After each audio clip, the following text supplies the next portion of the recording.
అగ్గి వచ్చి దహించాలి.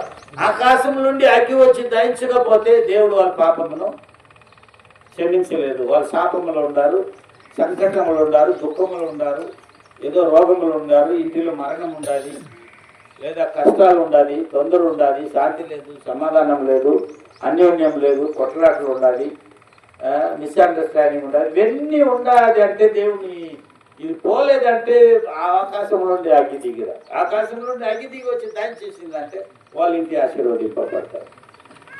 హల్లెలూయా. ఇప్పుడు ఈ ఎల్కానా బోరాగు వంశంలోని వచ్చింది, బోరాగు లేవి వంశంలోని వచ్చింది. వీళ్ళంతా సిస్టర్ పద్మా గారు చదివినారు. ఏమని చదివినారు? 1 సామెలు 1వ అధ్యాయం 1 నుండి 11 దాకా చదివినారు. అవునమ్మా? చదివినప్పుడు ఈ హేనా బాధ తట్టుకోలేక దేవాలయం పోయిందా? ఎంబడి ఆమెను పిలుచుకొని ఏడ్చగాకని చెప్పుకొని పిలుచుకొని పోయింది ఎవరు? ఆమె భర్త ఆయన మాట్లాడేది పేరేమి? భర్త పేరేమి? ఎల్కానా అని పిలుచుకొని పోయిండు. ఎల్కానా పిలుచుకొని పోయిండు. హేనా మాత్రం లోపల పోయింది. ఎవరు లోపల పోలే? ఎల్కానా దేవాలయం లోపల పోలే. వాడు చర్చి దాకా పిలుచుకుని వచ్చినాడు, ఆలయం దాకా పిలుచుకుని వచ్చి ఆయన విడిచిపెట్టి వెళ్ళిపోయాడు. ఆయన లోపల రాలే. ఆయన లోపల రాకూడదు. ఆయనకు అక్కడ స్థలం లేదు. ఎందుకనక ఆయన పూర్వ పితరుడైన లేవి ఓకే, మోసే ఓకే, ఆరోన్ ఓకే, మీరియాం ఓకే, వాళ్ళ కింద వచ్చిన 10-15 సంతానాలు వస్తూ ఉండాలి. అవి అందరూ ఓకే. కానీ గోరాగు పుట్టినప్పుడు తప్పు జరిగింది. గోరాగు ఎవరు కాలంలో జీవించినాడంటే మోసే, ఆరోను వీళ్ళందరూ జీవించిన కాలంలో జీవించినాడు. వాడు కూడా ఆరోను పుత్రుడు ఒకడు. ఆరోను కంటే చిన్నవాడు మోసే. వీళ్ళిద్దరికి పెద్ద మీరియా వాళ్ళ అక్క. ముగ్గురికి 3 సేవ ఇచ్చినాడు దేవుడు. ఇప్పుడు ఆ మోసే ఇక్కడ పెళ్లి చేసుకోవాలి ఇశ్రాయేలు యెహూదుల మధ్యలో. ఆయన పోయి ఒక సిద్ధమైన పెళ్లి చేసుకున్నాడు ఐగుప్తులో పోయి. సిద్ధమంటారు ఈ ఎంటికలు చాలా థిక్గా కర్లింగ్ ఉంటారు కదా, వాళ్ళకి ఏమంటారు? ఏమంటారు? గట్టిగా వినపడేది సౌండ్ చేస్తారు. సవరమ్మా ఏమంటారు? సిద్ధులా? సిక్కులా? అది జనం మనుషుల పేరేనా? అది ఓకే. ఏమో మీకు తెలిసే సరే. నేను చెప్పింది మీరేమైనా తప్పట్లు చేసుకుంటారు లేదని, ఎందుకంటే భాష రాదు నాకు, అందుకోసం. వాళ్ళని ఇంగ్లీషులో నిగ్రో అంటారు. నల్ల జనం. వాళ్ళకి పెదవులంతా పెద్దది ఉంటారు, ఎంట్రికలు కర్లింగ్లు ఉంటాయి. ఎంత చెప్పినా నా ఎంట్రికలు నేరుగానే రాదండి, కర్లింగ్లనే ఉంటాయి. వాళ్ళకే పేరేనా అది? అదే పేరేనా? వాళ్ళ అమ్మాయిని చేసుకున్నాడు మోసం. హల్లెలూయా. సో కానీ ఆరోనుకు చాలా పిల్లలు పుట్టిండ్రు. ఆరోన్ పిల్లలు అందరికీ పుట్టిండు, చాలా పిల్లలు పుట్టిండు. దాంట్లో ఒకడే వీడు గోరాకు కూడా ఆరోన్ పుత్రుడే. వాడు కూడా లేవి గోత్రం వాడే. లేవి గోత్రం వాళ్ళందరూ దేవాలయంలో పోయి పని చేయాలా, సేవ చేయాలి. కానీ గోరాగు తర్వాత ఈ లేవి గోత్రములో గోరాగు సంతానం తర్వాత వచ్చిన వాళ్ళు ఎవరు దేవాలయంలో పోయేదానికి లేదు. ఎందుకనక గోరాగు అనేవాడు ఏం చేసినాడంటే, దేవుడు మోసేతో మాట్లాడుతున్నాడు. ఆరోను దేవాలయం పంపి దేవునికి సేవ చేస్తున్నాడు. మీరియాముకు ప్రవచన వరం ఇచ్చి ఆమె ప్రవక్తరాలుగా సేవ చేస్తూ ఉండాలి దేవాలయంలో. ఆమె వర్షిప్ నడిపిస్తున్నది. వాడి శుద్ధించి ప్రజలను ఆరాధించే ఆరాధనను ఆయన నడిపిస్తూ ఉండాలి. దేవుడు వాళ్ళతో మాట్లాడుతున్నాడు. దేవుడు వాళ్ళను ఆ పని కోసం ఎన్నుకున్నాడు కాబట్టి దేవుడు వాళ్ళని ఆశీర్వదిస్తూ ఉన్నాడు. ఇప్పుడు ఈ గోరాగు ఏం చేసినాడంటే, ఏమి మీరందరూ ఖాళీ మోసం మాట వింటారు, నేను కూడా లేవి గోత్రములు పుట్టినవాడు, నా మాట దేవుడు విన్నాడా, నా ప్రార్థన దేవుడు విన్నాడా, మాతో దేవుడు మాట్లాడా అని మోసేకు ఆరోనుకు మిరియాముకు విరోధముగా కలగం చేసిన వాళ్ళకు విరోధంగా సనుగులు గొడుగులు పడింది. మీరందరూ నా ఎంబడి నిలబడండి, ఖాళీ మోసే ఎంబడి ఎందుకు పోవాలా? మోసేనే దేవుని వాటిని మనం చెప్పాలా? మనమే చెప్పుకుంటాం రాండి, నేను చెప్తాను అటు ఇట్లా చెప్పినాడు. దాని 250 జనం నమ్మేసారు. ఈ 250 ఫ్యామిలీ నమ్మేసారు. ఈ 250 ఫ్యామిలీ జనమంతా సుమారు 14,700 మనుషులు ఉన్నారు. ఎంత మనుషులు? 14,700 మనుషులు. ఇప్పుడు దేవుని సేవ అన్యోన్యముగా ఐక్యముగా అందరూ వచ్చి కలిసి ఎవరిని దేవుడిని లీడర్గా నియమించినాడో ఆయన మాట విని ఆయన మాట ప్రకారం జీవిస్తే గోత్రమందరికి ఆశీర్వాదం ఉంటాయి. దాంట్లో ఒకడు దైవ సేవకుడికి విరోధముగా లేచి ముందు ఒకటి వెనకాల ఒకటి మాట్లాడి ఆయనకు విరోధంగా కలగజేసేటప్పుడు దేవుడు తట్టుకురాని కోపం అయిపోయింది. అప్పుడు మనుషులందరినీ పిలుచుకున్నాడు. ఒక 250 ఫ్యామిలీ పిలుచుకొని, మోసే దగ్గర ఏం పోయేది అవసరం లేదు, నాతో కూడా దేవుడు మాట్లాడతాడు, నా మాట వినండి అన్నాడు. కానీ దేవుడు ఎవరిని నియమించుకున్నాడు? గోరాదునియా మోసెస్నియా? మోసెస్ని దేవుడు ఎన్నుకున్నాడు. ఆయన మాట విన్నాక తప్పు చేసినాడు. దేవుని మాటను త్రోసేసేదానికి దేవుడు ఎన్నుకున్న సేవకుని త్రోసేపించేటట్టు చేసినాడు గోరాదు. అప్పుడు మోసెస్ పోయి చెప్తాడు. మోసెస్ మొదట దైవ సేవకుడు ఆయన పోయి గోరాజు పుత్రుడికి చెప్తాడు, నాయన ఇది నువ్వు చేయగా దేవుడు నీతో కూడా మాట్లాడని, కానీ నన్ను లీడర్గా చేసినాడు, నువ్వు కూడా నా మాట విని అందరూ కలిసి చేస్తావు అని మోసెస్ చెప్తే వాడు విన్నాలే, నీతోనే మాట్లాడతా, నాతో మాట్లాడదు, నువ్వేనే గొప్ప, నేను గొప్ప కదా, అందరు నీ దగ్గర రావాలి, నా దగ్గర రాకూడదు, ఇట్టని ఉల్టా మాట్లాడి.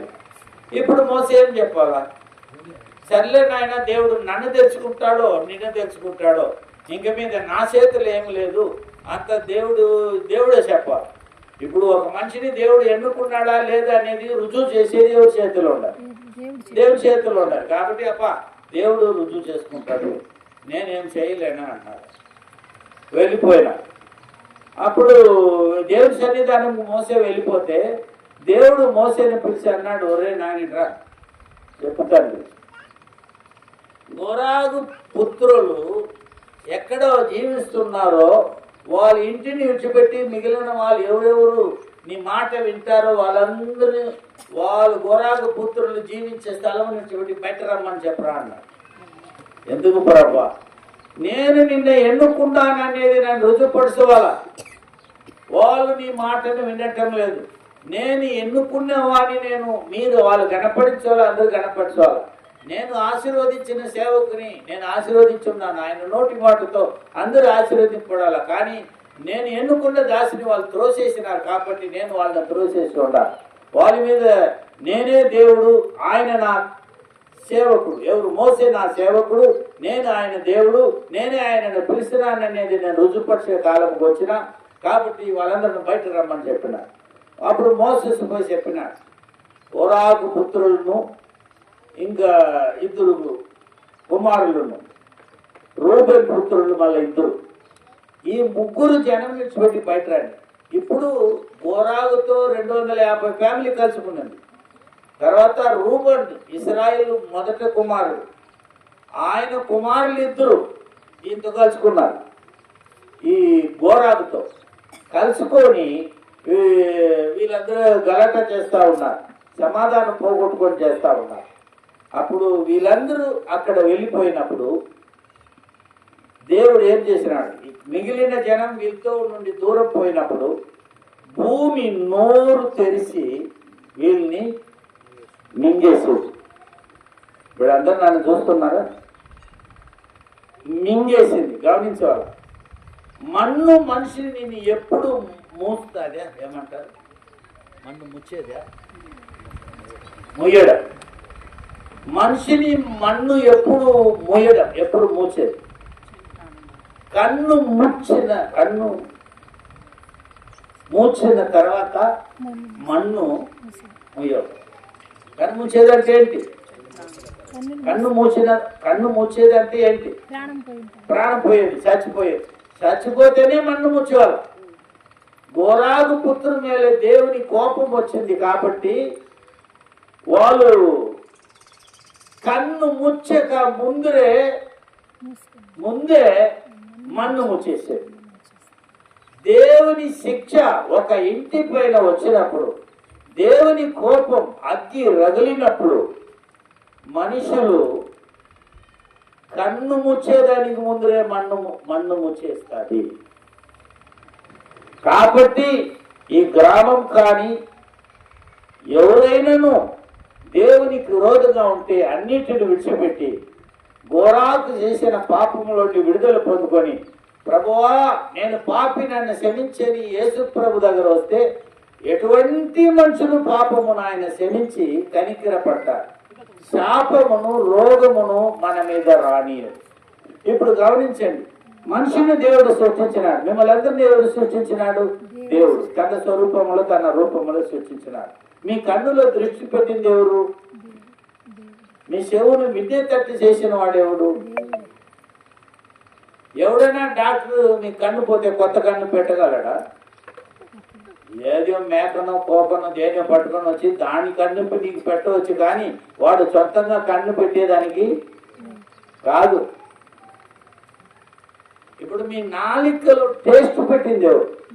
ఇప్పుడు అన్నం తీసి ఈడ పెట్టండి, దీనికి ఏమంటారు? చెయ్యి కదా, ఈడ పెడితే అన్నం తెలుస్తుందా అది కారం ఉండదా, ఉప్పు ఉండదా, పులుసుగా ఉండదా, స్వీట్గా ఉండదా తెలుసుకుంటుందా? అది ఇక్కడ పెడితే తెలుసుకుంటుందా? ముక్కు మీద పెడితే తెలుసుకుంటుందా? ఎక్కడ పెడితేనే అది ఏం టేస్ట్ ఉండదు అని ఎక్కడ తెలుసుకునేది? నీ నాలికలో టేస్ట్ పెట్టిన వాడెవడు? నీ గొంతులో సౌండ్ పెట్టిన వాడెవడు? నీ కాళ్ళలో బలం పెట్టిన వాడెవడు? నీ చేతిలో బలం పెట్టి పని చేసేదానికి శక్తి ఇచ్చిన వాడెవడు? ఆ దేవుణ్ణి వెతకండి. నీ సొంత బలము శక్తితో నువ్వు గొప్పవాడవుతాను తిరుగుతున్నావు, కానీ కాలేవు. ఈ గోరాగు పుత్రులు దేవుని మాటకు విధేయతే బతికి బాగుపడండి అంటే మేము విన్నామని ఉల్టా తిరిగిపోయినారు. ఈ రోజు నేను ఏదో ఇక్కడ వచ్చినా ఏదో మైకులో చెప్తున్నా వెళ్ళిపోతా, కానీ నేను చెప్పిన మాట మాత్రం ఇక్కడ నిలబడుతుంది. మీరు ఈ మాట ప్రకారం దేవుడి దగ్గర తిరుగుకున్న ప్రతి గురువును దేవుడు ఆశీర్వదించి మార్పు చేస్తాడు. లేదా ఇదే మాట మీకు విరోధముగా దేవుని శిక్షను తీసుకుని వచ్చే రోజులు ఒకటి వస్తాయి. అది వచ్చేదానికి ముందరే దేవుని బిడ్డలారా, ప్రియులారా, ఏం తండ ఇది? బొత్తల తండ, పక్కల ఉండే అన్ని తండాలారా దేవుడు నమ్ముకోండి, యేసు ప్రభువుని నమ్ముకోండి. లేకపోతే మిమ్మల్ని తప్పించేవాడు ఎవడు లేదు ఈ భూమిలో. కరోనా రోగం ఒకటి వచ్చింది, కొత్తగా వచ్చిందా లేదా? వచ్చింది. ఈ కరోనా రోగం ఇట్లా వస్తాదని చెప్పి బైబిల్లో ఆల్రెడీ చెప్పింది. అది మనుషుల నుండి మనుషులకు రోగం పోతుంది, మరణం వస్తుందని చెప్పింది. మనుషులే మనుషులు చంపుతాడని చెప్పిండు.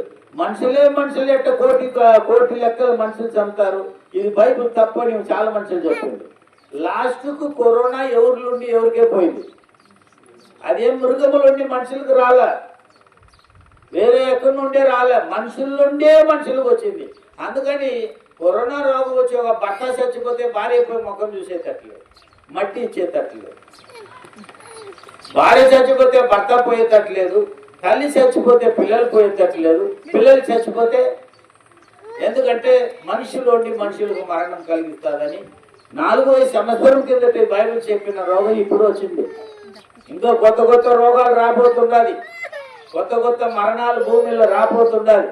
కాబట్టి ప్రియులారా, అంతకు ముందు మీరు ఇష్టపడలేని కార్యం మీకు సంభవించేదానికి ముందరే నేడే యేసు ప్రభుని మీ సొంత దేవుడుగా రక్షకుడుగా నమ్ముకొని అంగీకరించి మీ ఇంటి మీద ఉన్న శాపములోని విడుదల పొందుకోండి. గునుగుట్టే పాపమును బట్టి గోరాగు పుత్రుల మీద దేవుని కోపం వచ్చింది. భూమి తన నోరుని తెరిచి వాళ్ళని మింగేసింది. కన్ను మూసేదానికి ముందరే కన్ను మూసేదానికి ముందరే మన్ను వాళ్ళను మూసేసి దేవుని శిక్ష వస్తే ఇదే జరుగుతుంది. కాబట్టి దేవుని శిక్ష అటువంటి చాలా భూకంపలు రాబోతున్నదని యేసుప్రభు అన్నాడు. ఆఖరి దినములు యేసుప్రభు వచ్చే కాలం సమీపమయ్యేదని ముందు అన్ని గుర్తులు ఒక గుర్తు ఏమంటే అంటు రోగం. ఇప్పుడు వచ్చింది కరోనా, ఇంకొక కూడా చాలా కరోనాలు వస్తున్నాయి, వేరే వేరే రోగాలు. దానికి డాక్టర్ దగ్గర ఔషధం లేదు. డాక్టర్ దగ్గర ఔషధం ఉండింది ఆ కరోనాకు, ఇప్పుడు దాకా లేదు. కరోనాకు ఇంజక్షన్ వేసుకునే దానికి పోయినారు, అందరూ ఇంజక్షన్ వేసుకున్నారు. వేసుకునే వాళ్ళు చాలా మనుషులు చచ్చింది, వేసుకునే వాళ్ళకి చేయికాలు పడిపోయింది, వేసుకునే వాళ్ళకి బిన్నె ఒక సంవత్సరం 2 సంవత్సరం వాళ్ళు చచ్చింది. ఇప్పుడు దాకా కరోనాకు ఔషధం కనిపెట్టేదానికి ఏ డాక్టర్ కావాలి, ఏ సైంటిస్ట్ కావాలి. ఎందుకంటే ఇది దేవుడి దగ్గర నుండి వచ్చింది. మనుషుల్ని హెచ్చరించేదట, మనుషులు శాపం పాపములో దేవుని కోపం వస్తే తప్పించుకునేదానికి వేరే మార్గం లేదు. మనసు తిరుగుకొని మనసాంతర పట్టు, ఏమంటారు, రిపెంటెన్స్. మనసు ఏమంటారు,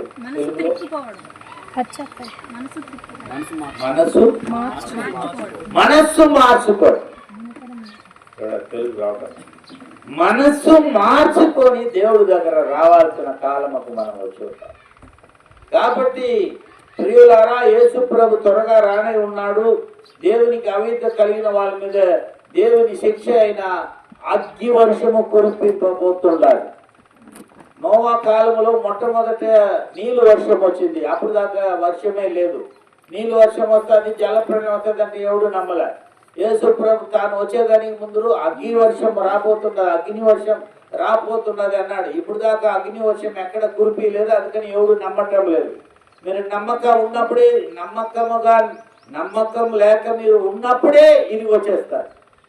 అప్పుడు నోవా కాలంలో నమ్మిన వాడు 8 మనుషులే తప్పించుకున్నారు, మిగిలిన వాళ్ళందరూ ఆ నీళ్ళు పడి చచ్చిపోయినారు. ఇప్పుడు దేవుని ఎవరెవరు నమ్మలేదో వాళ్ళందరి మీద దేవుని అగ్ని రాబోతున్నది. అంతకు ముందే యేసు ప్రభుని అనుకుంటే తప్పించుకుంటారు, లేకపోతే మిమ్మల్ని రక్షించే వాళ్ళు భూలోకములు ఎవడుకు శక్తి లేదు, ఎవరు మిమ్మల్ని రక్షించలేదు. నీ రాజుడో, నీ మంత్రియో, నీ దేశమో, నీ బంధువులో, మిత్రులో, నీ ఎడ్యుకేషనో, నీ డబ్బులో, నీ ఆస్తియో, నీ పేరో, ప్రస్తాపమో నిన్న రక్షించదు. నిన్న రక్షించేది ఒకడే, ఆయననే ప్రభు అయిన యేసుక్రీస్తు. దేవుడికి ఒక హల్లెలూయా చెప్పండి. 2 చేయిని పైకెత్తి, ప్రభువా నన్ను నా శాపములోండి పాపములోండి రక్షించి నా గుర్రమును ఆశీర్వదించుము. ఆమేన్. ఇప్పుడు మన గుర్రం ఆశీర్వదింపబడక పోయింది కారణమేనా? ఇప్పుడు దేవుడు గోరాగు పుత్రులను చంపేసింది. 250 ఫ్యామిలీ అవుట్ అయిపోయింది. 250 ఫ్యామిలీ మన్నులో దిగిపోయింది. కళ్ళు ముచ్చేదానికి ముందరే మన్ను ముచ్చేసి చచ్చిపోయింది. అంత మిగిలిన వాళ్ళు జనం ఉన్నారు కదా, 14,700 జనం ఉన్నారు. ఈ జనముకు దేవుడు అంటురోగం పంపినాడు. అంటురోగం వచ్చి మిగిలిన 14,700 మనుషులను చచ్చిపోయింది. అప్పుడు నుండి గోరాగు పుత్రులు సంతానములో తప్పి వచ్చిన వాళ్ళు ఎవరు కూడా దేవాలయములు పోయి సేవ చేయటకు కాదు. ఇప్పుడు అర్థమైందా? ఏమన్నారు పేరు? ఎల్కానా దేవాలయం దాకా పోయినాడు, ఎక్కడ పోలే, లోపల పోలే. ఎవరు పోయింది? భార్య పోయింది. అది ఇంకొక తల్లి పోయింది. ఎక్కడైనా పిల్లలు ఇచ్చినాడే, ప్రభువా నీకు వందనాలు, స్తుతి స్తోత్రాలు, నాకు పిల్లలు ఇచ్చినావు, నా గర్భం ఆశీర్వదించాను. ఎప్పుడైనా ఏమని ఆమెను తిట్టవాలన్నా మంచిదమ్మా అని చెప్పాలి. ఎప్పుడైనా ప్రార్థనకు వచ్చిందా? దేవుని వెతికిందా? ఆమె ఎప్పుడైనా చచ్చిపోయిందా? ఎప్పుడైనా దేవాలయంకు పోయిందా? ఆమె పోయిందా? తన లైఫ్లో ఒకసారి కూడా పోలే. ఎవరు మాత్రం పోయింది? నానా గర్భం బంధింపబడిన ఆయన మాత్రం ఏడ్చుకొని మొత్తుకొని ఎక్కడ పోయింది? ఆయమ్మ ఎందుకు పోలే? ఈ ఎల్కానా ఎందుకు పోలేదంటే వాళ్ళు పోకూడదు. దేవుడు శపించినాడు వాళ్ళని, వాళ్ళ సంతానం.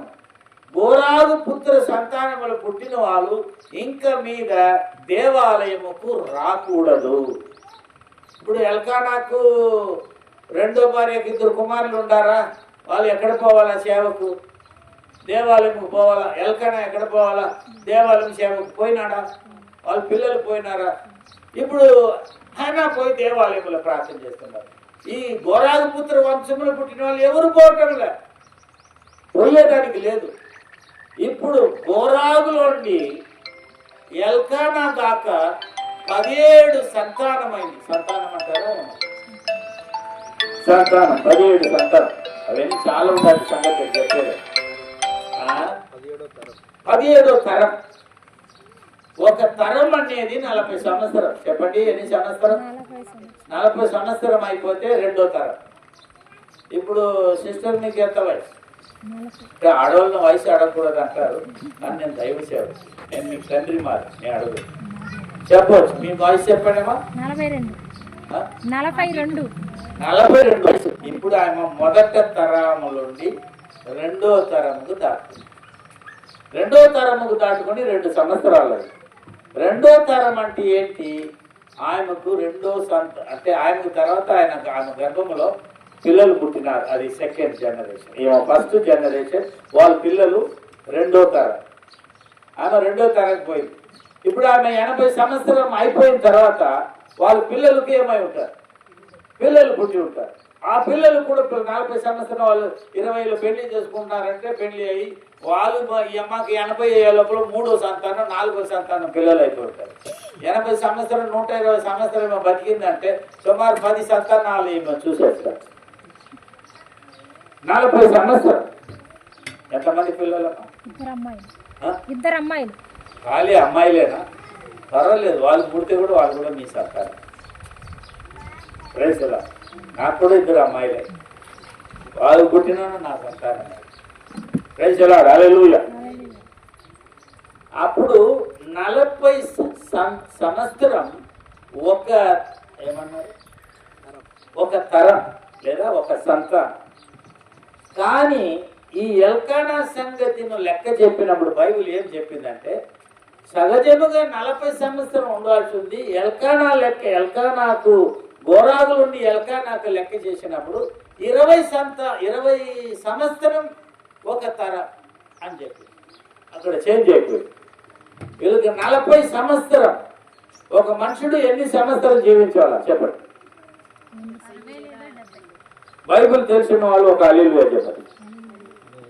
బైబిల్లో మనుషుడు ఎంతకాలం బతుకోవచ్చు అని చెప్పి ఉండాలి. 70 సంవత్సరం. బలం కొద్ది ఎక్కువ ఉంటే 80 సంవత్సరం. దానికి అర్థం ఏమి? 10 సంవత్సరం ఎక్కువగా బతికే దానికి మార్గం ఏమి? బలం కొద్ది ఎక్కువ, బాగా తిండి గట్టిగా తిట్టగా ఉండాలి. ముఖంలో దీని పేరేమంటారు? దీనికి ఏమంటారు? చంపల. కొట్టేటప్పుడు చంపలు అంటారు, లేకపోతే బొగ్గలు. కొట్టేదానికంటే చంపలు, ముద్ది ఇచ్చేదానికి బొగ్గలు.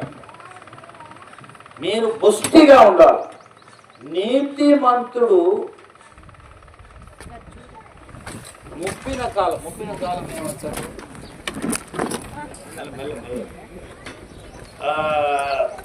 కన్నడలో ముప్పిన, తెలుగులో ప్రాయమైనప్పుడు ముసలి కాలంలో. నీతిమంతుడు ముసలి కాలంలో కూడా పుష్టిగా బలముగా ఉంటాడని చెప్పబడింది.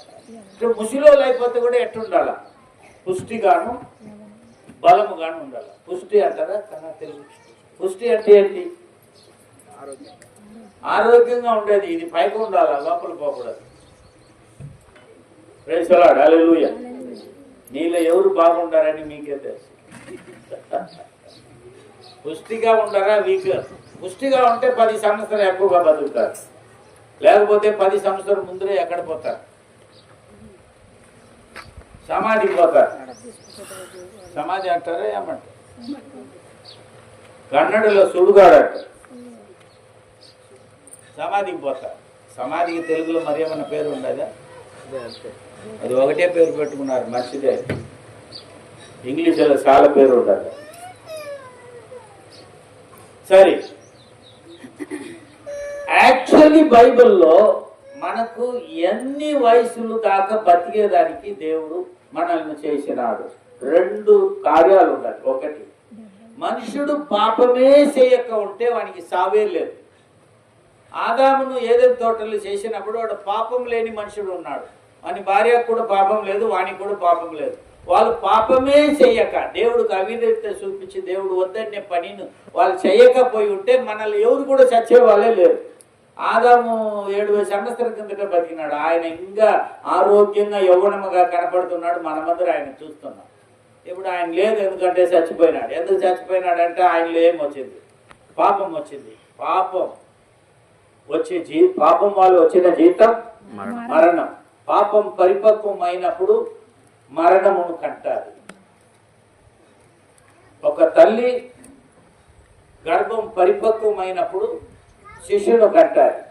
పాపం పరిపక్వమైనప్పుడు మరణమును కంటారు. అట్లా అందరూ చచ్చిపోతున్నారు. కానీ దేవుడు చెప్పినాడు, ఈ పండును తినే అదే రోజును సాగునే చేస్తావు కదా, నిజముగా చేస్తావు, తప్పుగా చచ్చిపోతావా?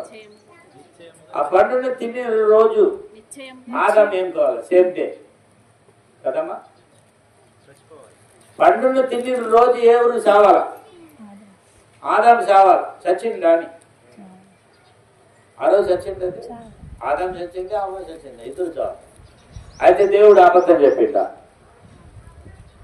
ఒకటి, దేవుడు అబద్ధం చెప్పి ఉండాలా, లేదా దేవుని మాటకు ప్రభావం లేకపోయి ఉండాలా, దేవుడు చెప్పిన మాట తప్పైపోయి ఉండాలా, లేదా ఎక్కడో ప్రాబ్లం అయి ఉండాలి.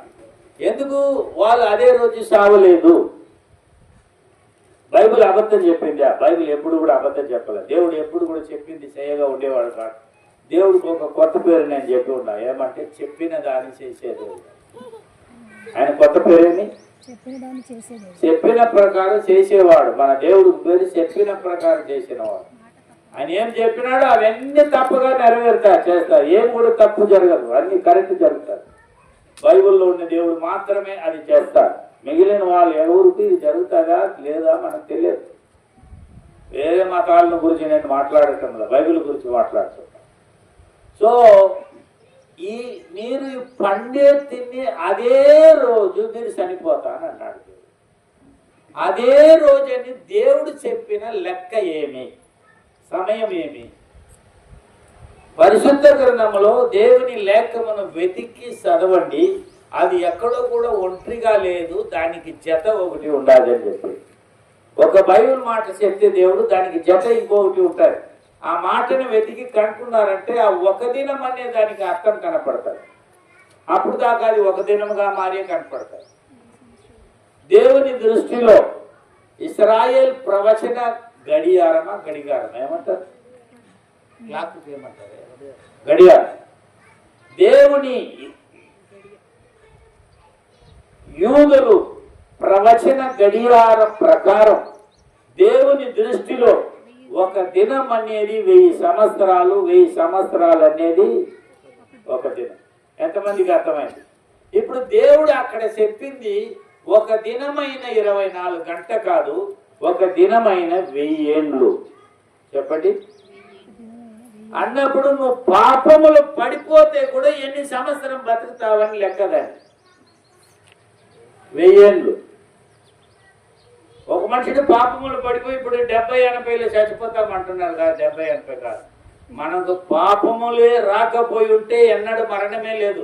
పాపం వస్తే కూడా మీరు 1000 ఏండ్లు బతకొచ్చు. ఇప్పుడు 100వ సంవత్సరం బతికేది చాలా కష్టమైంది. 35 వయసు 40కి ముందరే హార్ట్ అటాక్ వస్తుండాలి, కొలెస్ట్రాల్ వస్తుండాలి, డయాబెటీస్ వస్తుండాలి.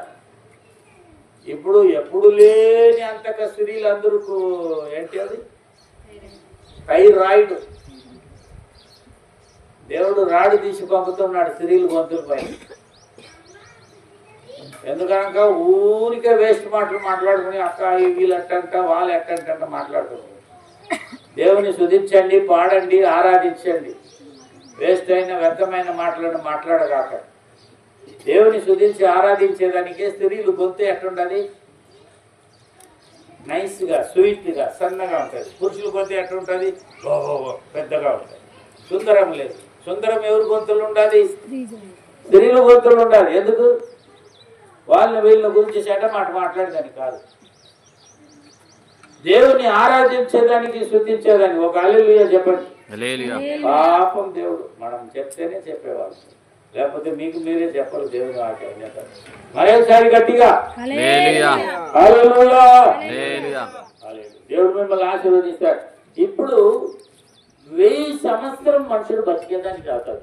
బైబిల్లో ఒక మనుషుడు భూలోకంలో ఎక్కువ సంవత్సరం బతికిన మనిషికి పేరు మెతుసాల అని ఉంటారు. ఆ మెతుసాల ఎన్ని సంవత్సరం బతికినాడంటే 969 సంవత్సరం బతికినాడు. మన లెక్కలో చెప్పాలంటే 31 దినం తక్కువగా 1000 ఏళ్ళు బతికినాడు. మనుషుడు పాపం చేసిన తర్వాత ఒక దినమైన 1000 ఏళ్ళు బతికొచ్చి అన్నాడు. ఒక దినమైన 1000 ఏళ్ళలో ఒక సంవత్సరముకు ఎన్ని దినం ఉండాలి? 365 దినం ఉండాలి. కొద్ది సంవత్సరాలు 364 వస్తాయి. ఇటు 365 దినము ఒక సంవత్సరములో 999 సంవత్సరం 364 దినం బతుకొచ్చు. ఆ 65వ దినం బతికేటట్లేదు, ఎందుకంటే మనకి ఇచ్చిన దినం పాపం వచ్చిన తర్వాత 1000. ఆ ఒక దినం చేస్తే 1000 అయిపోతారు. 1000 కంప్లీట్ చేయ ఒక దినం లోపలనే చావాలి. అందుకని భూములు ఇప్పుడు దాకా పుట్టిన వాళ్ళందరూ ఆదాం 957 సంవత్సరం బతికినారు. అట్లా పాపం ఎక్కుతా వస్తా ఆయుష్ కాలం ఏమవుతా ఉన్నది, టంక అవుతా ఉన్నది. ఇప్పుడు యేసు ప్రభువును నమ్ముకొని ఆయన రక్తముతో మీరు పరిశుద్ధ పొందుకుంటే మళ్ళా సంఘము దీర్ఘాయుషు కాలం జీవించమని మన జీవితం. దేవుడు మనకిచ్చిన వాగ్దానం ఏంటంటే, నేను నిన్ను దీర్ఘాయుషు తృప్తి గల దినముతో ఆశీర్వదిస్తానన్నాడు. దీర్ఘాయుషు అంటే ఎన్ని సంవత్సరం చెప్పండి? 100 కాదమ్మా, 1000. మళ్ళా పాత 100లో ఉంటే రాళ్ళు తీసుకొని తల మీద కొడతారు. దావీదు అని పాపం ఎక్కువైపోయింది, 80 70 80 అన్నాడు. అసలు లెక్క 1000. దావీదు కాలం వచ్చేటప్పుడు అందరూ 80 70లో చచ్చిండు. ఇప్పుడు 80 కూడా ఉంటారా? 50 40 వెళ్ళినా అవుట్. యవ్వనస్తులకు హార్ట్ అటాక్ అవుట్. కాబట్టి ఆయుష్ కాలం తక్కువయ్యేదానికి కారణం ఏమి? పాపం ఎక్కువ అవుతున్నారు. ఇప్పుడు దేవుని నమ్ముకునే వాళ్ళందరూ ఒక హల్లెలూయా చెప్పండి. యేసుక్రీస్తు రక్తం. హల్లెలూయా చెప్పినారు చెప్పండి. హల్లెలూయా చెప్పండి అందరూ. నేను చెప్పాను యేసుక్రీస్తు రక్తం నా పాపములన్నిటిని కడిగి నన్ను పరిశుద్ధపరిచింది. కాబట్టి ఈనాడు మొదలుకొని నేను దీర్ఘాయుస్సు తృప్తి గల దినముతో నేను జీవించుతాను. దీర్ఘాయుష్ అంటే ఎన్ని సంవత్సరం? ఇప్పుడు నన్ను సేవించే వాళ్ళు నన్ను సేవించని వాళ్ళకు కలిగిన వ్యత్యాసం చేస్తాను చూపిస్తాను అన్నాడు దేవుడు. అవునా కదా? మలాకి 3:18. దేవుడు నమ్ముకునే వాళ్ళు నమ్మని వాళ్ళు, దేవుని ఆరాధించే వాళ్ళు ఆరాధించని వాళ్ళు, వీళ్ళు కలిగిన వ్యత్యాసం నేను దుర్మార్గులకు నీతి మంత్రులకు వ్యత్యాసం కలుగు చేస్తానన్నాడు. కలుగు చేస్తాను. ఇప్పుడు మీరందరూ దేవుడు నమ్ముకునే వాళ్ళు ఎంతమంది ఉన్నారు? ఒక హల్లెలూయా చెప్పండి. దేవుని నమ్మని వాళ్ళు నమ్మిన వాళ్ళు ఇద్దరు ఒకే వయసులో చచ్చిపోతున్నారు. అవునా? వాళ్ళకి హార్ట్ అటాక్ వచ్చే మీకు వచ్చే, వాళ్ళకు డయాబెటీస్ వచ్చింది మీకు వచ్చే, వాళ్ళు 60 వయసులో చచ్చిండ్రు, దేవుని బిడ్డలు కూడా 60 వయసులో. ఏం డిఫరెన్స్ ఉండాలి చెప్పండి? ఏం డిఫరెన్స్ ఉండాలి? తప్పగా దేవుని నమ్ముకునే వాళ్ళు దీర్ఘాయుషు కలిగి జీవించాలా. 60 సాగకూడదు, 100 సాగకూడదు. భూలోకంలో ఉండే వాళ్ళందరూ 100 సంవత్సరం బతికినారంటే నువ్వు కనీసం ఒక 500 600 సంవత్సరం మనం బతుకోవాలి. దాన్ని దేవుడు పురలాంగ్ చేస్తాడు. దేవుడు దీర్ఘాయుషు ఇచ్చేది మనుషుల చేతులు లేదు, దేవుడి చేతులు ఉండాలి. గర్భంలో ఫలం ఇచ్చేది దేవుడి చేతులు ఉండాలి. నువ్వు చాలా కాలం చాలా సంవత్సరం జీవించేది కూడా దేవుడి చేతులు ఉండాలి. ఇప్పుడు ఆయన 17 గోరాగు సంతానములుండి 17వ సంతానములో ఆయన మొట్టమొదట ఈ గోరాగు పుత్రులు లేవి పుత్రులను ఎవడు శపించి శాపగ్రస్తులై వాళ్ళని దేవాలయముకు రాగ చేసినాడో దాంట్లో మొట్టమొదట అనా పోయి దేవాలయంలో ప్రార్థన చేసింది. మొట్టమొదట ఎన్ని సంవత్సరం తర్వాత 17 తర్వాత 17 సంతానముల తర్వాత ఈ మగవాళ్ళు ఎవరికి ధైర్యం లేదు దేవాలయంకి వచ్చేదని ఈ ఆడాయమ వచ్చింది. ధైర్యముగా ప్రవేశించింది దేవాలయంలో. దేవుడు నా జీవితంలో మేము శాపగ్రస్తులై నా ఇంటిలో శాంతి సమాధానం లేక ఒక మనిషిని ఒకే భార్య చాలు, వీనికి 2 భార్య చేసుకొని కూడా చాలు, సమాధానం లేదు, కొట్లాడు, శాంతి లేదు, నిద్ర లేదు. ఇంటిలో ప్రవేశిస్తే ఇట చూస్తే ఈ అమ్మ మాట వినాలన్నా, అటు చూస్తే ఆయమ్మ మాట వినాలన్నా. ఏమ్మ మాట వింటే ఎవరు కోపం? పెద్దమ్మ కోపం. పెద్దమ్మ మాట ఉంటే చిన్నమ్మ కోపం. మధ్యలో ఈయన చచ్చిపోవాలి. తిన్న దానికి అన్నం జీర్ణం కాదు, తినేదానికి మనసు కూడా ఉంది. పండుకుంటే రాత్రిలో ఏమన్నా నిద్ర ఉంటుందా? అది కూడా 2 భార్య చేసే వాళ్ళకు నిద్ర లేదు, అన్నం లేదు. పోనీ ఈ శాపంలోని బయట వచ్చేటకు అన్న మొట్టమొదట తీర్మానం చేసింది, నేను దేవాలయంకు పోతా, నేను దేవుని అడుక్కుంటా, ఈ శాపంలోని నన్నును నా సంతానమును విడుదల చేస్తాడని విశ్వాసముతో దేవాలయంకి వచ్చింది. ఒక హల్లెలూయా చెప్పండి. ఈ తండాలుండే ప్రియులారా, ఎన్నో సంతానము బీదవాళ్ళు ఉన్నారు. ఒక 10-20 సంవత్సరం కిందట ఇక్కడంతా ఖాళీ గుడిసెలు ఉన్నది. అవునా లేదా? ఇప్పుడంతా చిన్న బిల్డింగ్లు వచ్చింది. దేవునికి స్తోత్రం. ఇవన్నిటిలో మార్పు, మీకు నిజమైన మార్పు కావాలంటే మీరందరూ యేసు ప్రభువును నమ్మవాలా. యేసు ప్రభువును నమ్మితే మీ అందరూ అన్ని ఆశీర్వాదములు దేవుడు కలుగు చేస్తారు. బైబిల్ చెప్పింది, దేవుడు మీతో మాట్లాడిన మాటలను శ్రద్ధగా విని నా మాట ప్రకారం జీవించిన ఎడల మీలో ఒకడు కూడా బీదవాడు ఉండడు అన్నాడు. మిమ్మల్ని ఆశీర్వదించి అభివృద్ధి చేస్తాడు. ఆర్థికంగా, శారీరకంగా దీర్ఘాయుష్ ఇస్తాడు, ఆరోగ్యం ఇస్తాడు, శాపమును తీస్తాడు. యోగ్యత లేని మీ గురువును, మీ పిల్లల్ని ఆశీర్వదించి యోగ్యమైన దేవాలయముకు మళ్ళీ తిరిగి తెస్తాడు. దేవాలయముకు మీరు వచ్చినప్పుడు మీ గురువులో మార్పు వస్తుంది, మార్పాటం వస్తుంది, చేంజ్ వస్తుంది, కొత్త కార్యం జరుగుతుంది, అద్భుతాలు జరుగుతుంది. శపింపబడి మీ పిల్లలు మీరు చెదిరిపోయి ఉన్నాయి. మీ జీవితమును బాగుపరిచేది ఒకడే, ఆయన దేవుడు యేసు ప్రభు. ఆయన దగ్గర వస్తే మీ జీవితంలో మార్పు కలుగుతాయి. దేవుడికి ఒక హల్లెలూయా చెప్తా. ఇది అన్నిళ్ళు అర్థం చేసుకున్న సంగతి కాదు, కానీ అందరూ ఇదే గతిలో చిక్కుకొని ఉంటారు. ఇప్పుడు హనా పోయి నాకు ఒక కుమారుడి అని ప్రార్థన చేసింది. ఆయన ప్రార్థన చేసి కుమారుడు ఇస్తే కూడా ఆ కుమారుడు కూడా ఎవరు సంతానమే. దేవుడు శపించిన గోరాగు పుత్రులు చెప్తాను. ఆమె కూడా అదే గోత్రము పిల్లల కంటే ఎక్కడ వచ్చేదాన్ని కాదు, దేవాలయంకి వచ్చేదాన్ని కాదు. ఆమె ఏమని ప్రార్థన చేస్తున్నది? ప్రభా, నా గర్భమును ఆశీర్వదించి నాకు పిల్లలు ఇచ్చినావంటే ఈ పిల్లోని నన్ను దేవాలయం విడిచిపెట్టేస్తాను. ఎట విడిచిపెడతావు? ఇది శాపగ్రస్తమైన ప్రేమలు ఉన్నది. ఎట విడిపెడతావు? ఏం మార్గం ఉండదు, మార్గమే లేదు. మీరు ఇప్పుడు ఉన్న దాంట్లో, నమ్ముకున్న దాంట్లో, ఏ దేవుడు, ఏ గోత్రమో, ఏ కులమో, ఏ మతమో నువ్వు నమ్ముకొని ఉండవు. దాంట్లో నువ్వు పైకి వచ్చేదానికి మార్గమే లేదు. నువ్వు కొద్ది బాగా అవుతే నీ పక్క ఇంటి వాళ్ళు నీకు విరోధంగా మంత్రం చేస్తారు. అవునా కదా? మంత్రమే అంటారు, మళ్ళీ ఏమని అంటారు? నిమ్మకాయలను మంత్రించి దాంట్లో సూదులను పొడిచి చేతబడి చేస్తారు. నువ్వు ఒక్కరో బయట తీసుకుని ఉన్నవాడు మీ ఇంటి ఉండదు, కాదు వస్తే నీకు చేతబడి చేస్తాడు. ఇట్ట సంతానములో ఈ దేశం ఉండాలి. ఎట్ట పైకి వస్తుంది? మార్గమే లేదు.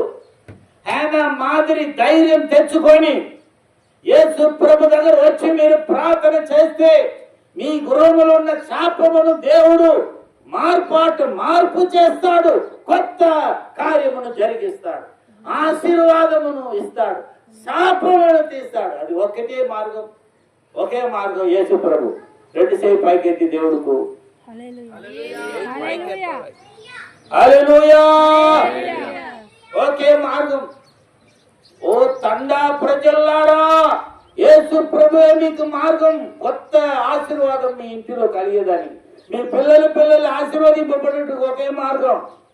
దేవాలయంకి రండి, ప్రార్థనకు రండి. పాస్టర్ సురేష్ గారు ఈడ ప్రతిదినం మీకోసం కనిపెట్టుకొని ప్రార్థన చేయటం, మీకు దేవుని సందేశం చెప్పుటకు రాత్రి పగులుగా ఇక్కడ కూర్చొని ఉన్నాడు.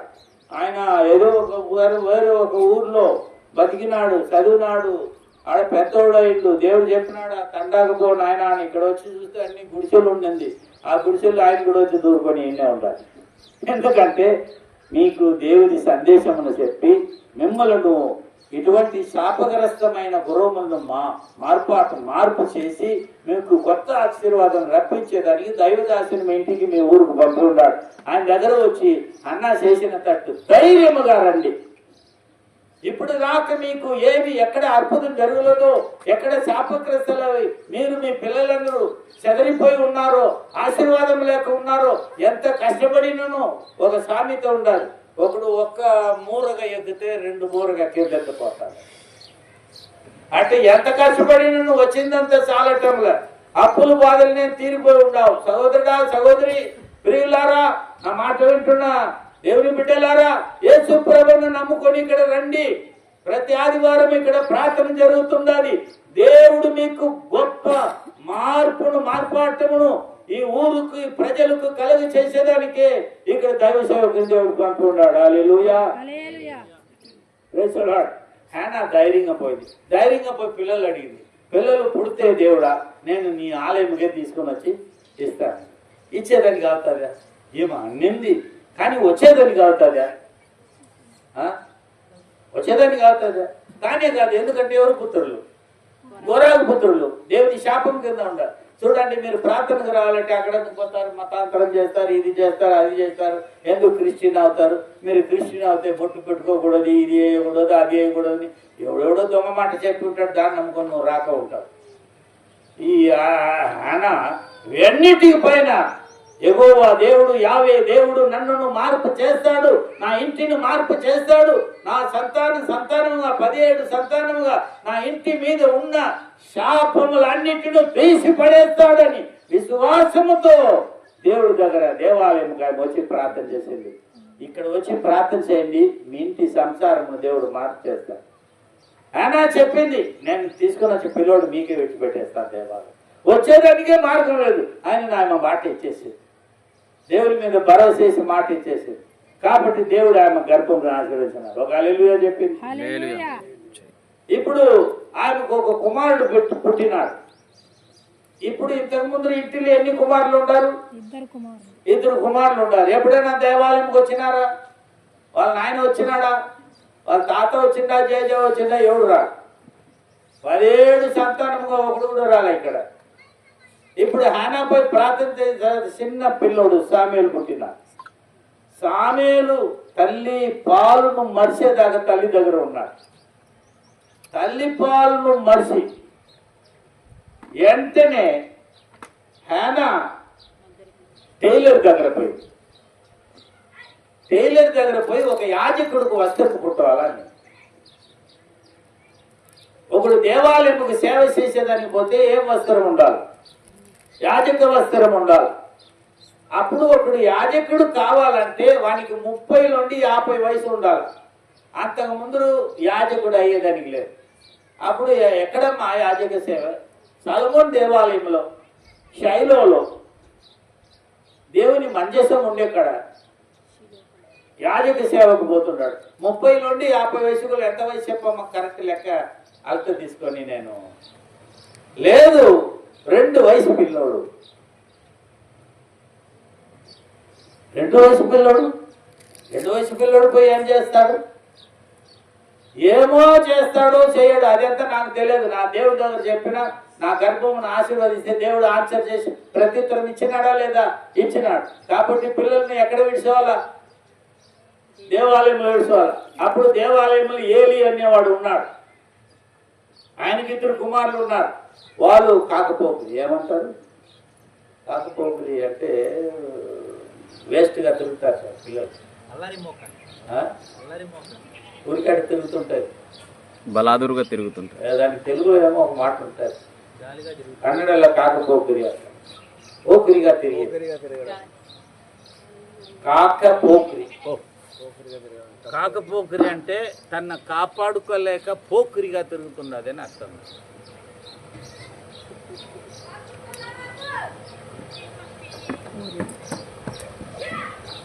అట్ట ఏలి పిల్లలు వాళ్ళు యాజకులు కావాలా. ఏలి యాజకుడు శైలో దేవాలయం వాళ్ళు పోకిరీలుగా తిరుగుతాం. కాబట్టి దేవుడు వాళ్ళతో లేదు. ఇప్పుడు హేనా ప్రార్థన చేస్తున్నది ఏలి చూసినాడు, విన్నాడు. ఇప్పుడు హేనా 2 వయసు పిల్లోడు తీసుకుని వచ్చింది. గమనించిండ్రా? 30 వయసుకు తర్వాతనే యాజక వస్త్రం ముట్టాలా. ఇప్పుడు దాన్ని బ్రేక్ చేసింది హేనా ప్రార్థన. ఒక హల్లెలూయా చెప్పండి. మీ ఇంటి మీద మీ మీద 30 వయసు అవుతుంది మీరు ధనవంతులు కావాలా, 50 వయసు అవుతుంది మీరు ధనవంతులు కావాలా, మీరు ఎవరు, మీరు తండాలు జీవించాలా, మీరు ఏ జాతి, ఓకే, మీరందరూ ధనవంతులు అయ్యేదానికి లేదు, కలెక్టర్ అయ్యేదానికి లేదు, డిఎస్పీ అయ్యేదానికి లేదు, మినిస్టర్ అయ్యేదానికి లేదు, ఎమ్మెల్యే అయ్యేదానికి లేదు, మీరందరూ ఈ జాతి ఆ జాతి అని ఈ దేశం మనల్ని పాడు చేస్తూ ఉన్నారు. వీళ్ళ మధ్యలో దేవుడు ఒక బ్రేక్ త్రూను తీసుకొని వస్తాడు.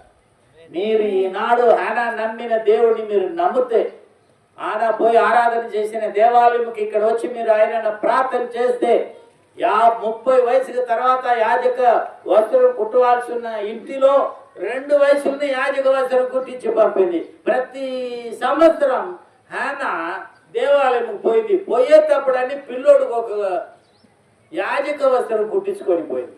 ఎందుకు ప్రతి సంవత్సరం కుట్టించుకొని పోయింది? ఒక వస్త్రం కుడితే అది పిల్లోడుకు 1 సంవత్సరమే వస్తుంది, తర్వాత రాదు. ఎందుకంటే పిల్లోడు ఏమవుతున్నాడు, పెద్దోడు అవుతా ఉన్నాడు. అందుకని ప్రతి సంవత్సరం ఒకసారి పోయి పిల్లోడు చూసింది. మీరు ఉంటారు అట్ట విడిచిపెట్టి? మీకు దేవునికి నాకు ఎంత సమర్పణ చూడండి. లేక పుట్టినాడు పిల్లోడు. 1 నిమిషం అన్న విడిచిపెట్టి ఉండేదని అవుతుందా? సంవత్సరం ఒకసారి పోయి చూసింది. అక్కడ ఉన్నాడు పిల్లోడు, దేవాలయంలో సేవ చేసినాడు. యాజకుడు ఏలి, మీరు గోరాగ వంశములు వచ్చిన వాళ్ళు, నువ్వు లోపల రాకూడదని చెప్పలేదు, లోపల పిలుచుకున్నాడు. 2 వయసులోనే దేవుడికి సేవ ప్రారంభం చేసినాడు. 2 వయసు లేదా పాలు ఆ కాలంలో 4 వయసులు 5 వయసులు వచ్చి ఉంటారు అనుకోండి. ఇప్పుడు 2 వయసు కంటే పిల్లల పాలు బంద్ చేస్తారా లేదా? 1 సంవత్సరం ఇచ్చేది చాలా కష్టమైంది. తర్వాత ఎట్ట పాలు ఇస్తారంటే ఫీడింగ్ బాటిల్లో నోట్లు పెడతారు. ఫీడింగ్ బాటిల్ అంటే ఏమంటారు తెలుగు? డబ్బా పెడతారు కదా, పాలపు డబ్బానా ఏమంటారు? పెట్టారు పాల పీప అని పెట్టి చేపేస్తారు పిల్లల్ని. మీరేం చాలా సంవత్సరం బతుకోవాలి.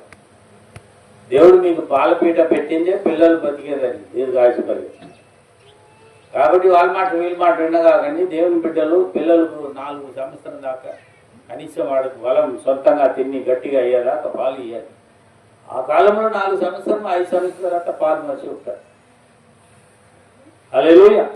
అప్పుడు దాకా ఇంట్లో ఉన్నాడు. తర్వాత చిన్న వయసులోనే ఎక్కడ వెళ్ళిపోయింది, దేవాలయంలో సేవ చేసి ఏం మార్పు తెచ్చింది ఆయన. దేవాలయమును కదిలించింది. 17 సంతానముగా, 17 సంతానంకి ఏమన్నారు, 17 తరముగా ఉన్న శాపమును ఆయన ప్రార్థన మార్పు చేసి పడేసింది. ఎంత జనాలు మీ జీవితంలో ఉన్న ఎన్ని సంవత్సరాలు వచ్చిన శాపమును కూడా ఈనాడు యేసు ప్రభువును మీరు నమ్ముకుంటే దేవుడు దాన్ని పగలగొట్టేస్తాడు. మీరు కొత్త ఆశీర్వాదంలో ప్రవేశిస్తారు. నమ్ముతారా? మిమ్మల్ని దేవుడికి సమర్పణం చేస్తారా? మరి ఒకసారి దేవుడు నమ్ముకోలేకపోతే ఈరోజు నమ్ముకోండి. నమ్మి ఉన్నారా? మళ్ళా సమర్పణ చేయండి. మీ మీద మీ ఇంటి పైన ఉన్న శాపములను దేవుడు తీయాలి. శాపములు అనేది బైబిల్లో దేవుడికి అవిధేయత చూపించేదే శాపం. దేవుడికి అవిధేయత చూపించి ఆదాం వద్దనే పండు ఆదామవ్వ తిన్నప్పుడు అది శాపమైంది. దాని పాపమైంది. పాపం గుండా శాపం వచ్చింది. శాపం గుండా 2 కలిగింది. ఒకటి రోగం, ఇంకొకటి దరిద్రం. దరిద్రం గుండా ఆరోగ్యమైన ఆహారం దొరకల, ఆరోగ్యమైన వెదర్ మనకు దొరకల. అందుకని నానాక రోగాలు వచ్చింది. లాస్ట్కు మనుషుడు చచ్చిపోతున్నాడు. ఎందుకు చచ్చిపోతున్నాడంటే ఆరోగ్యమైన ఆహారం లేదు, ఆరోగ్యమైన సిచ్యువేషన్ లేదా వెదర్ మనకు లేదు, అంతా డర్టీ ప్లేస్లో జీవిస్తూ ఉందా. శుభ్రమైన స్థలంలో శుభ్రమైన నీళ్లు తాకి ఆరోగ్యమైన ఆహారం మనం తినటం లేదు, మన బీదరికం మనకు. ఇవన్నిటిలో దేవుడు మార్పు తీసుకొని రావాలంటే దానికి ఒకే మార్గం యేసు ప్రభు మాత్రమే. ఒక హల్లెలూయా చెప్పండి. మీ పరిస్థితి ఏమైనా పర్వాలేదు, ఈనాడు మిమ్మల్ని హేనా మారి దేవుడికి సమర్పణం చేయండి, ప్రార్థన చేసేదాన్ని తీర్మానం చేయండి. ప్రతి ఆదివారం వచ్చి ఈడ ప్రార్థన చేయండి. దేవుడు తప్పగా మీరు బతికి ఉన్న కాలంలోనే మార్పు తెస్తాడు. మీరు చచ్చిపోయి 3వ 4వ తరాల తర్వాత కదా, మీరు బతికున్నప్పుడే ఆశీర్వాదం మీరు చూస్తారు. మీ ఇంటికి కొత్తగా ఉంటుంది, మీ ఇంటిలో ఆశీర్వాదం చాలా ఉంటుంది, ఐశ్వర్యం చాలా ఉంటుంది, వెండి బంగారు చాలా ఉంటుంది, మీకు పొలములు చాలా ఉంటుంది, మీ పిల్లలు అధికారులు అవుతారు, ఎమ్మెల్యే అవుతారు, ఎంపీ అవుతారు, మినిస్టర్ అవుతారు, మీ పిల్లలు దేశమును పరిపాలించే వాళ్ళు, ఏరియా వాళ్ళుగా దేవుడు చేస్తారు. మీకు ఏది అసాధ్యమని ఇంతకాలం ఉన్నదో అవి అన్నింటిని యేసు ప్రభు సాధ్యముగా చేస్తారు. నేను ఎంతకాలం వాళ్ళు చరిత్రం బ్యాక్గ్రౌండ్ చెప్పుకొని ఎందుకు వచ్చినానంటే, ఇటువంటి శపింపబడిపోయి ఎన్ని సంతానముగా ఎన్ని ఏమన్నారు తరముగా మనం నాశమైన మార్గంలో ఉన్నాం. దానిని హేనా మార్పు చేసింది తన ప్రార్థన సమర్పణలో. మీరు స్త్రీలైనను పురుషులైనను ఈరోజు మిమ్మల్ని సమర్పణం చేయండి. దేవుడు తప్పగా ఈనాడు నుండి మీ జీవితంలో మార్పు తెస్తాడు, మీ ఇంటిలో మార్పు తెస్తాడు, ఆశీర్వాదం తెస్తాడు. శాపమంతా పోతాడు. క్రీస్తు మన కోసం శాపగ్రస్తుడై మన శాపమును తన పైన తీసుకొని మనకు ఆశీర్వాదం ఇచ్చిన అబ్రహాముకి ఇచ్చిన వాగ్దాన ఆశీర్వాదం క్రీస్తు మూలముగా అన్యులైన మనకు కలిగిందని బైబిల్ చెప్పింది. ఒక హల్లెలూయా చెప్తా. అబ్రహాముకి ఇచ్చిన ఆశీర్వాదం క్రీస్తు మూలముగా అన్యులైన మనకు దేవుడు తరిగేటట్టు చేసిన.